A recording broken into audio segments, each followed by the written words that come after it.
بسم الله الرحمن الرحيم.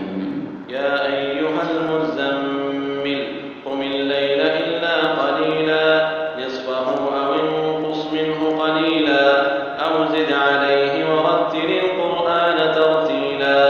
إنا سنلقي عليك قولا ثقيلا إن ناشئة الليل هي أشد وطئا وأقوم قيلا إن لك في النهار سبحا طويلا واذكر اسم ربك وتبتل إليه تبتيلا رب المشرق والمغرب لا إله إلا هو فاتخذه وكيلا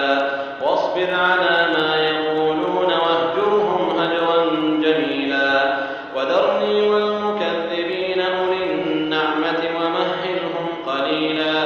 إن لدينا أنكالا وجحيما وطعاما ذا غصة وعذابا أليما يوم ترجف الأرض والجبال وكانت الجبال كثيبا مهيلا إنا أرسلنا إليكم رسولا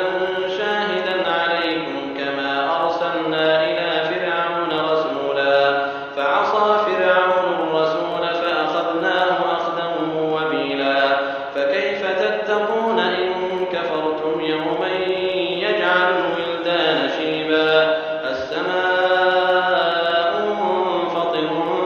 به كان وعده مفعولا إن هذه تذكرة فمن شاء اتخذ إلى ربه سبيلا